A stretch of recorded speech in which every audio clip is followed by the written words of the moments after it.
The bitter cold that we have right now, though, that can raise the anxiety level for many of us when it comes to having confidence that our power is going to stay on. And if you're new to the area, there's a little history as to the why, but all you need to know is that it starts with the state's power grid, which is managed by the Electric Reliability Council. We call that ERCOT.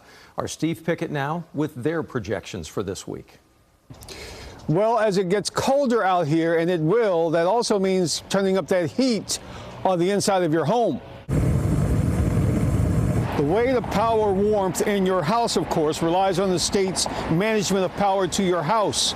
ERCOT provides power to 27 million Texans, and we will never forget the power crisis of 2021, when millions of people saw their electricity shut off, pipes frozen, rupturing pipes because of the state's inability to provide adequate power service and frigid conditions.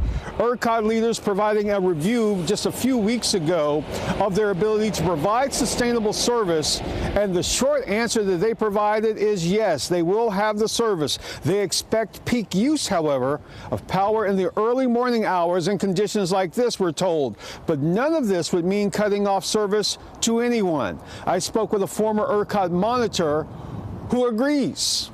I have no concerns. I see nothing that concerns me about the availability of sufficient supply this week.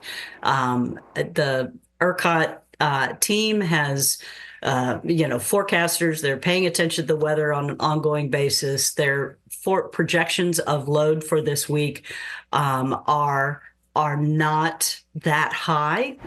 Now, Ms. Garza and others say the real concern for this week with these conditions will be for your utility provider. In this area, for us, that typically means Encore.